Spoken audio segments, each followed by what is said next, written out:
ক্ষণকাল যদি সাধুর সঙ্গে আর প্রকৃত সঙ্গ প্রসঙ্গ হয়, তবে তা মোক্ষ প্রাপ্তি, স্বর্গ প্রাপ্তির থেকে শ্রেষ্ঠ।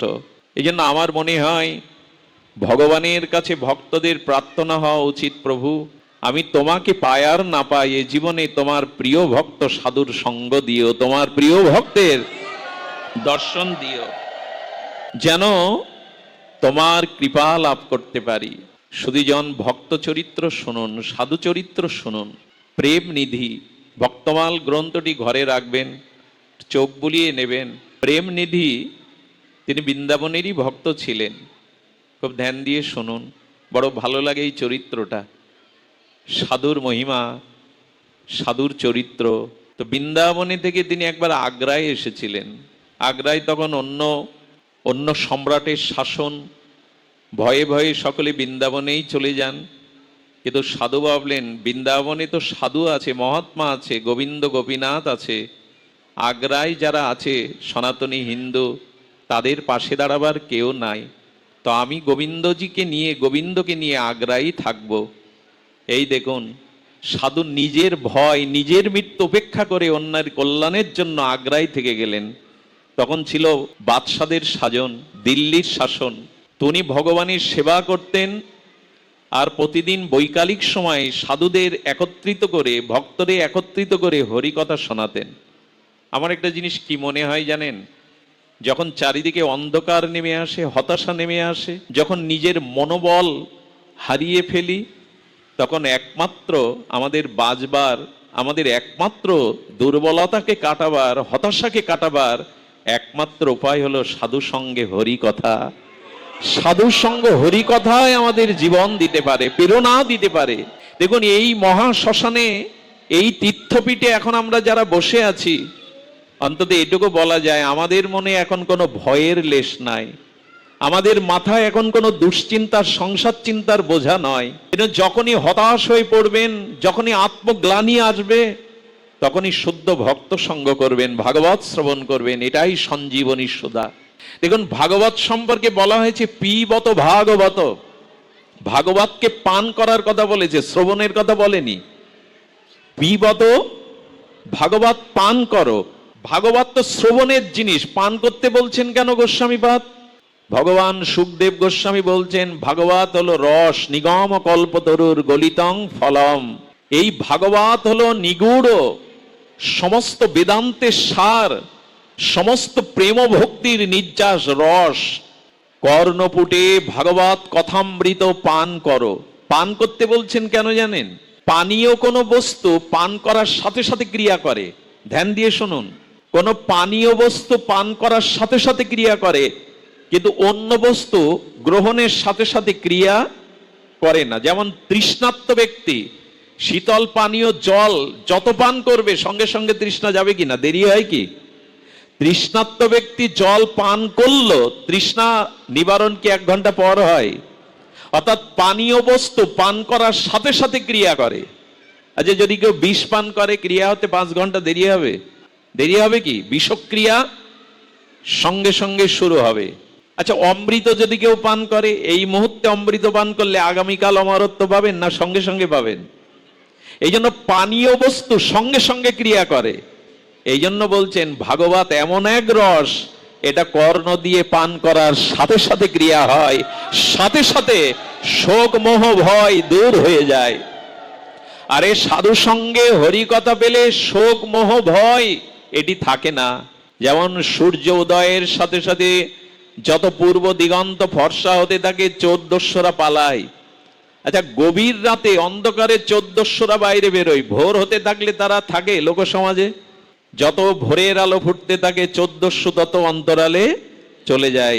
যত ভাগবত জ্ঞান আপনার ভিতরে উদয় হবে, তত ভয় শোক মোহ চোর ডাকাত গুলো দূরে চলে যাবে, ওরা আর আপনার কাছে থাকবে না।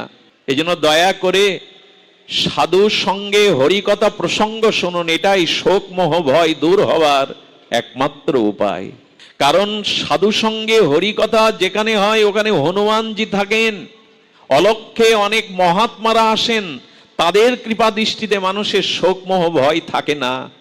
এই জন্য আমাদের উচিত সাধু সঙ্গ করা। প্রেম নিধি তিনি বসে বসে আগ্রায় ঠাকুরের সেবা করেন, আর বৈকালিক সময় সমস্ত যারা আসেন সকলে আশ্রমে বসে হরিকথা ভাগবত শোনান।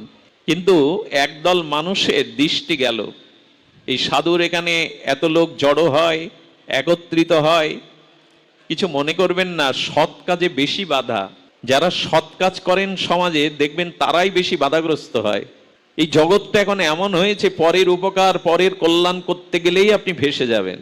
রাস্তায় জল জল বলে চিৎকার করে মুমূর্ষ ব্যক্তিকে জল দিলে যদি জল খেয়ে মারা যায়, থানায় আপনাকেই নিয়ে যাবে। এই জলের সাথে আপনি কিছু তাকে খাইয়ে মেরে ফেলেছে। পথের একটা মানুষকে জল দিতে গেলেও ভয় হয়, যদি থানায় গিয়ে আমাকেই তো জবাব দিতে হবে। ট্রেনে বাসে বুকে ব্যথা উঠেছে, কোনো হার্টের পেশেন্টকে যদি হাসপাতালে ভর্তি আপনি করতে যান, দয়া দেখাতে যান, সে মারা গেলে আপনাকেই ধরবে। কি হয়, আপনি কেন তাকে এনেছেন, আপনার কারণে তিনি মারা গেছেন কিনা উপযুক্ত প্রমাণ দিন। অর্থাৎ মানুষের উপকার করতে গেলেও সমাজ ব্যবস্থা এখন যেখানে গেছে সেখানে একটা জটিল অবস্থা। তার মানে এই নয় পিছিয়ে আসবেন না, শত বাধা থাকলেও, শত কলঙ্ক, শত অপমান থাকলেও কাজ করে যান। স্বামী বিবেকানন্দকে ঠাকুর রামকৃষ্ণ পরমহংস বলেছিল, নরেন শোন রে, এই জগতে মানুষ হয়ে যখন এলি একটা দাগ রেখে যা। আজকের এই শ্মশানটা দেখছেন, যারা কমিটির এই ঐকান্তিক প্রচেষ্টায় অর্থ সামর্থ্য দিয়ে এই প্রতিষ্ঠানটা গড়েছেন, আমি সকলের নাম জানি না, আমাদের জয়দেব দাদা সহ তার আনুষঙ্গিক এই মন্দিরের সেবকবৃন্দ যাদের ঐকান্তিক ঘাম ঝরা প্রচেষ্টায় অর্থেই হয়েছে, এই হলো দাগ রেখে যাওয়া। ওরা থাকবে না শত বছর পরে, কিন্তু এই মন্দির দাঁড়িয়ে থাকবে যুগ যুগান্তর, সাক্ষী দেবে এই মানুষগুলো ত্যাগ। ঠাকুর বললেন একটা কিছু করে যাও, বাধা তো থাকবে, বাধা অনেক থাকবে, কিন্তু তারপরেও কাজ করে যেতে হবে। তো সেই মুসলিম শাসকের কাছে দরবারে নালিশ উঠল, আর মেয়ে ছেলে রমণীরা পুরুষরা একত্রিত বসে জটলা পাকায়, বিকালে আপনি এর বিচার করুন, আপনি এর বিচার করুন। এভাবে চলতে থাকলে তারা রাজ ষড়যন্ত্র করছে কিনা হিসাব নিন। আর যারা অনেক সময় শাসন ক্ষমতায় থাকে, অনেকেই কথা শুনেই মাথা গরম করে, বিচার করে না। মধ্যরাত্রে প্রেম নিধি তিনি ভগবানের জন্য এক গ্লাস শীতল জল রেখে দেন, যদি রাত্রে জল পিপাসায় পাই ভগবানের। আমরা রাখি তো, কেমন সেবা দেখুন, রাত্রে এক গ্লাস জল রেখে দেয়, যদি প্রভুর পিপাসা লাগে সেই জলটা কেবল তুলসী দিয়ে নিবেদন করতে যাবে, সম্রাটের সেনারা এসে তাকে তুলে নিয়ে গেল। তুলে নিয়ে গিয়ে বলছেন, আপনি রাজদ্রোহী, নারী পুরুষ একসাথে আপনি প্রতিদিন হাজার লোক জোগাড় করে ষড়যন্ত্র করেন, আপনাকে কারাগারের অন্ধকারেই বন্দি করা হলো। কারাগারের মধ্যে গেছে, তার মনে তখন কষ্ট নাই, কষ্ট কি জানেন, আজকে জলটা তোমায় সেবা দিতে পারলাম না প্রভু, নিবেদনই তো করতে পারলাম না, এই ভেবে কাঁদছে। প্রভু যেখানে রাখো, আমার মন তো আর কারাগার না, আমার মন তো আরও বেঁধে রাখতে পারবে না, মন দিয়ে ভজন করতে পারবো, জলটা তো তোমায় দিতে পারলাম না। একটা কথা আপনাদের বলি, কথাটি কঠিন সত্য হলেও মেনে নেওয়া ছাড়া উপায় নাই। এ সংসারের যাদের আপনজন ভাবেন, তারা কতক্ষণ আপনার প্রিয়, কতক্ষণ আপনার আপনন জানেন? যখন আপনি অসহায় হয়ে পড়বেন, আপনি সব কিছু হারা হবেন, ওদের জন্য আর কিছু করতে পারবেন না, তখন ওরা আর আপনার প্রিয় থাকবে না, মুখ ফিরিয়ে নেবে। এই হলো জগতের নিয়ম। কিন্তু ভগবানের নিয়ম কি জানেন? আমি যেখানে যাই, আমার স্খলন হোক, পতন হোক, এই জগতে সবাই আমার ত্যাগ করো, কিন্তু ভগবান তখন তার কথা ভাবেন, তখন তাকে ত্যাগ করেন না। এই না হলে ভগবান সুগ্রীবের স্ত্রী কেড়ে নিয়েছে বালি, রাজ্য কেড়ে নিয়েছে, পথ কেড়ে নিয়েছে, তার জীবন কেড়ে নেওয়ার মতো প্রভুর চরণে শরণ নিলেন। এই জন্য এই জগতের মানুষ যেদিন আর সুখ দিতে পারবেন না, সামর্থ্য দিতে পারবেন না, সেদিন এরা কেউ প্রিয় থাকে না, এরা ভুলে যায়। কিন্তু ভগবান ভুলেন না। ভক্ত যেখানেই যে অবস্থায় থাকুক, ভগবান তার চিন্তা করতে থাকেন। ওই জল সেবার জন্য কাঁদছে কারাগারে বসে, তোমায় সেবাটা দিতে পারলাম না, যদি পিপাসা লাগে তুমি কার কাছে চাইবে? হে মাধব, তুমি কার কাছে চাইবে জল? এই ভেবে কাঁদছেন। রাত্র দ্বিপ্রহরে ভগবান প্রকট হয়ে গেলেন সেই নবাবের শয়ন কক্ষে, আর তিনি হিংস্র মুক্তি নিয়ে তাকে প্রথমে পদাঘাত করে খাট থেকে নামিয়ে দিলেন। আমার ভক্ত আমাকে সেবা করতে চেয়েছিল, একটু জল দিতে চেয়েছিল, তো তোমার তা সহ্য হয়নি, এই রাজ প্রাসাদ সহ রাজপথ সহ আমি তোমাকে ধ্বংস করব, আমার ভক্তকে কষ্ট দিয়েছ। অদৃশ্য হয়ে গেলেন ভগবান। এই তেজময় মূর্তি হিংস্র প্রতাপ তাকে দেখিয়ে সঙ্গে সঙ্গে বুঝতে পারলেন উনি সাধারণ না। আমার মাথা তারা বিকৃত করেছিল, যারা বুঝিয়েছিল ভুল। তাকে কারাগার থেকে এনে অভিষেক করালেন, আর রথে করে চড়িয়ে বাজিবাজ না করে তাকে মন্দিরে পাঠিয়ে দেয়া হলো। একটা কথা বলি, যার কেহ নাই তার অন্তত ভগবান আছেন, এই কথাটি মনে করবেন। এই জগতে কেউ যার নাই তার ভগবান আছেন। জগন্নাথের সামনে গেলে জগন্নাথ একজনকে কৃপা করেন না, অন্যদিকে ফিরিয়ে থাকেন। যিনি জগন্নাথের সামনে গিয়ে বলেন আমি অনাথ, আমার কেউ নাই, জগন্নাথ বলেন আমি জগন্নাথ হয়ে তোর দিকে কৃপা দৃষ্টিতে দেখাইয়াছি, তুই কেন ভাবছিস আমি অনাথ? আমি তো আছি তোর। এই জন্য জগতে ভাববেন না আমার প্রাণের কেউ নাই, ভগবান আছেন। একদিন যখন কেউ থাকবে না, সবার কাছ থেকে আমি দূরে সরে যাব, সেদিন অন্তত তিনি হাত বাড়িয়ে দেবেন। উনি ভোলেন না, উনি কৃতজ্ঞতা ভোলেন না। এই প্রেম নিধি রাত 2টোর সময় উঠতেন। ভালো করে শুনুন, 70 অধিক বয়স হয়ে গেছে, আর তার ইচ্ছা যে যমুনার জলে আমি গোবিন্দকে প্রতিদিন স্নান করাবো, অভিষেক করাবো। এই জন্য যমুনার জল আনতে যান রাত 2টোর সময়। কেন জানেন? বেলা হয়ে গেলে আর অন্যের ছোঁয়া লাগবে, আপনারা জানেন তখন অন্য শাসন, তারা এটা ছুঁয়ে দেবে, আমাকে হয়তো আসতে দেবে না। এই জন্য রাত 2টোর সময় উঠে যমুনায় জল আনতে যান। ভোরের আলো ফোটার আগে 1 ঘন্টার পথ ফিরে এসে ওই যমুনার জলেই তাকে, আজও বৃন্দাবনে এমন আচার্য আছেন যারা প্রতিদিন গোপালকে, ভগবানকে যমুনায় কালিন্দিতে স্নান করাতে নিয়ে যান, যে যমুনাতে ভগবানের সুখ হবে স্নান করলে। দেখুন, নিজে হাতে ছাড়া সেবা হয়। 70 বছর বয়স, তবু নিজে যমুনায় ওই রাত 2টোয় উঠবেন, জল এনে অভিষেক করাবেন। তখন তো ঘড়ির প্রচলন নাই। একদিন রাত 2টোয় উঠে গেছেন অভ্যাসবশত, কিন্তু মেঘ থাকায় চারিদিকে ঘন ঘটা মেঘ, কোনো তারার দেখা নেই, আকাশ ঘন কালো মেঘে আচ্ছাদিত। উনি 1 হাত পথও চিনতে পাচ্ছেন না, নিজের হাতও দেখতে পাচ্ছেন না। বলেন আজ কি করে জল আনতে যাব? আমি তো পথই চলতে পারছি না, পথ হারিয়ে ফেলবো। তবু আমাকে যেতে হবে, আমাকেই জল এনে তোমাকে অভিষেক করাতে হবে। আর কিছু দূর যাওয়ার পরে দেখে এক উজ্জ্বল তনু, উজ্জ্বল দীপ্তিপুঞ্জ বালক হাতে মশাল জ্বালিয়ে সামনে দাঁড়িয়ে। ভাবছেন মনে হয় উনিও ওই অন্ধকারে যেতে পাচ্ছেন না, তাই মশাল জ্বালিয়েছেন। ও তো অন্যদিকেও যেতে পারে, কিন্তু দেখছে ও সোজা চলছে, উনি ওনের পিছনে গেলেন।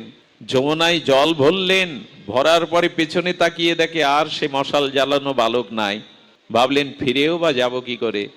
1 পা যেই বাড়িয়েছেন, দেখছেন আবার সেই বালক মশাল জ্বালানো। কিন্তু অবাক কাণ্ড কি জানেন? আসতে 1 ঘন্টা লেগেছিল, কিন্তু যাওয়ার সময় 5 মিনিটেই উনি দেখছেন ওই আলোতেই মন্দিরের বারান্দায়।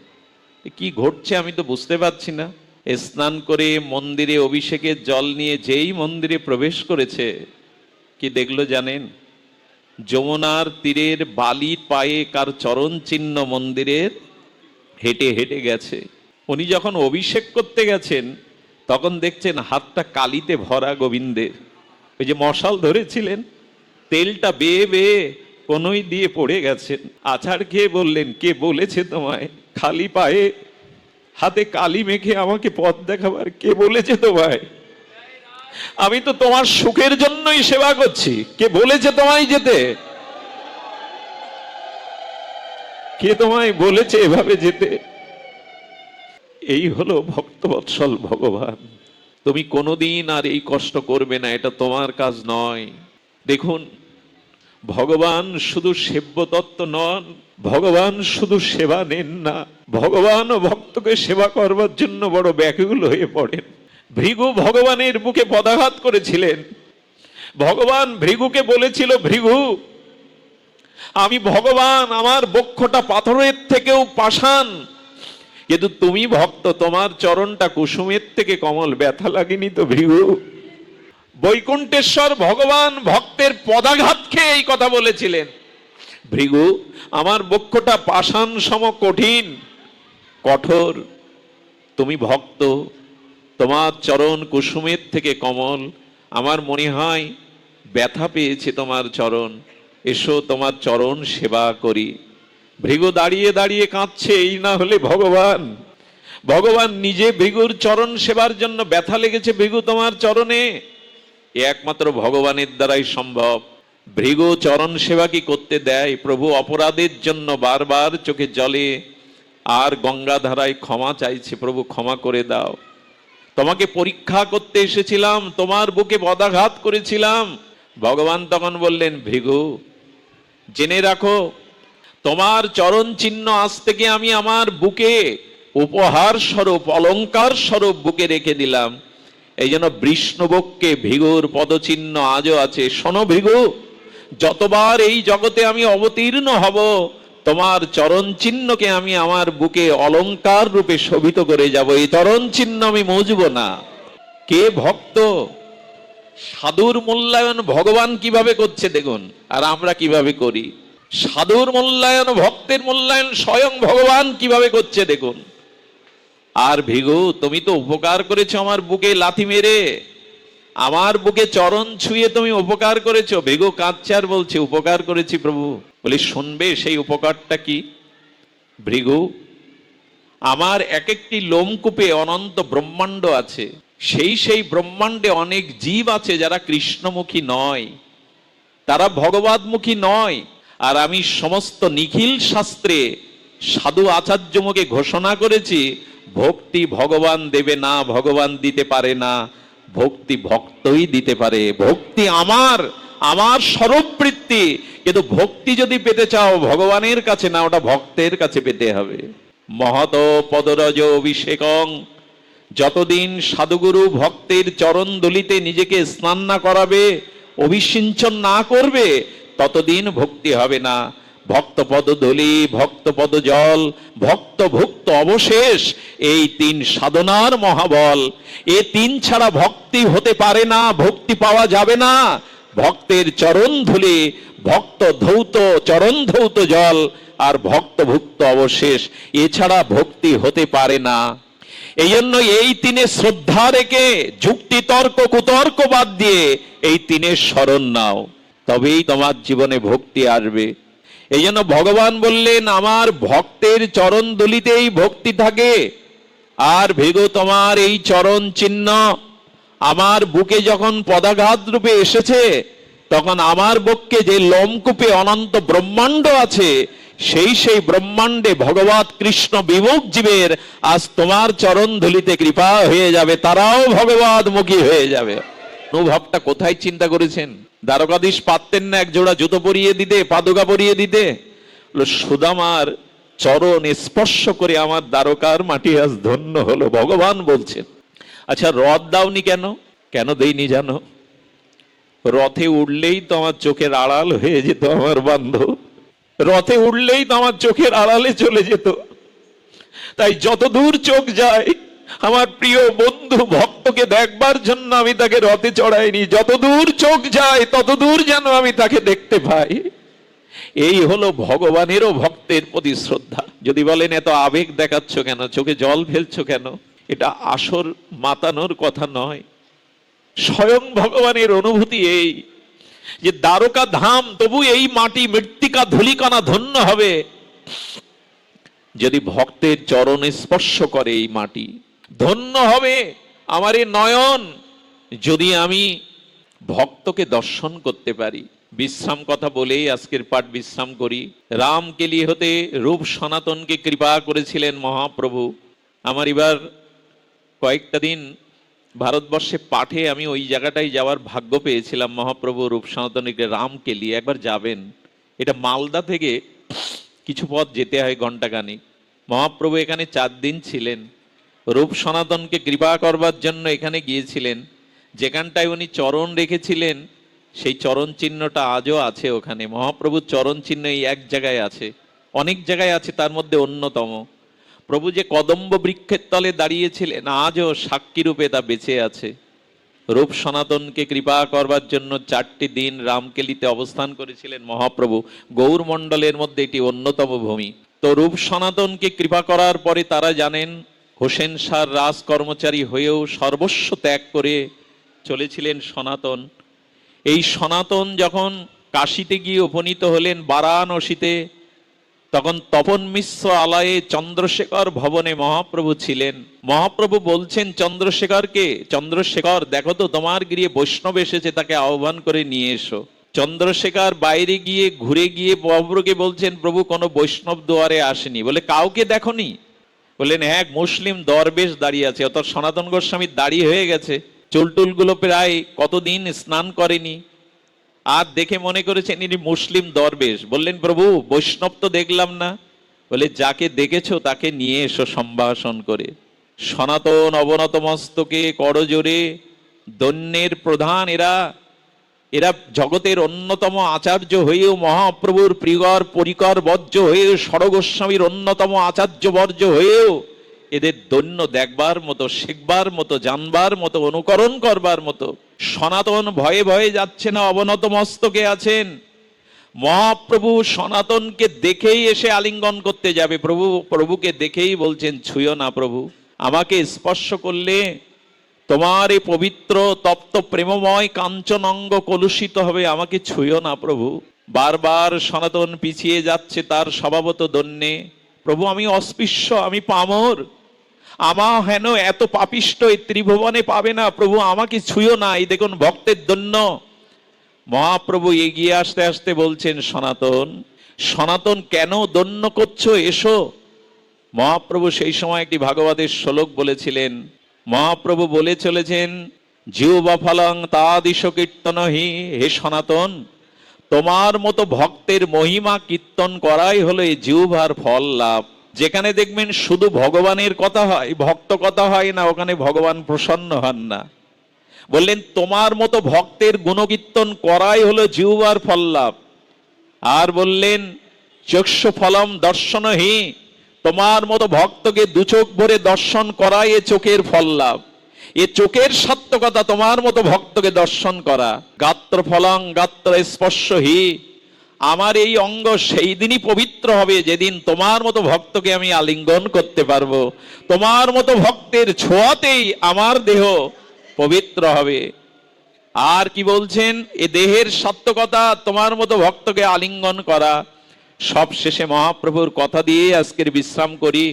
মহাপ্রভু বলেন দুর্লভতা হি ভাগবত লোকে, এই জগতে সর্বোত্তম দুর্লভ হলো তোমার মতো শুদ্ধ ভক্ত পাওয়া। তোমার মতো শুদ্ধ পাওয়া ভক্ত পাওয়াই হলো জগতে, এই জগতে অনেক কিছু দুর্লভ না, কিন্তু দুর্লভ হলো তোমার মতো শুদ্ধ ভক্ত। আজ এটাই আমরা হৃদয়ে নিয়ে যাই। যেদিন সাধু সঙ্গ হবে, ভক্ত দর্শন হবে, ভক্ত গুণকীর্তন হবে, জানবেন ভগবান অনেক আপনার নিকটে চলে এসেছে। এই জন্য সাধু সঙ্গ, সাধু মহিমা, সন্ত মহিমা এগুলি আমাদের ভক্তি দিতে পারে, করুণা দিতে পারে। আসুন ভগবানের কাছে প্রার্থনা করি, প্রভু তোমাকে পায় আর না পাই, তোমার কোনো প্রিয় শুদ্ধ ভক্তের সঙ্গ যেন এই জন্মে পায়। তোমাকে পায় আর না পায়, তোমার প্রিয় ভক্ত সঙ্গ যেন এ জন্মে পায়। সুধীবৃন্দ, এই মন্দির, এই শ্মশান শ্রীমন্দির কমিটি অনুষ্ঠানের যে আজকের আয়োজন করেছেন শ্রাবণের এই ঝড়ো ঝড়ো দিনেও, কিন্তু আজ আকাশ দেবতা কৃপা করেছে, দূর দূরান্ত থেকে আপনারা এসেছেন। আমি কমিটির পক্ষ থেকে, আমাদের শ্রদ্ধেয় জয়দেব দাদার পক্ষ থেকে অনুরোধ করব, সকলে অনুষ্ঠান শেষে প্রসাদ নিয়ে যাবেন। আমাদের আয়োজনে, আমাদের সেবাতে যদি কোনো ত্রুটি হয়, দাদার পক্ষ থেকে আমি করজোরে আপনাদের কাছে ক্ষমা চেয়ে নিচ্ছি। অনেক দিন পর আজ এইসব প্রিয় ভক্তদের বদন দেখে হৃদয়টা ভরে গেল। আমি মনে করতাম আমি অসহায়, আমি কাঙাল, কিন্তু এখন দেখছি না, এমন শুদ্ধ ভক্তরা যার সান্নিধ্যে কৃপা করতে, করুণা করতে আসেন, তিনি দুর্ভাগা হবেন কেন? আজ নিজেকে সৌভাগ্যবানই মনে করছি। জয় হোক আজকের ভাগবতের।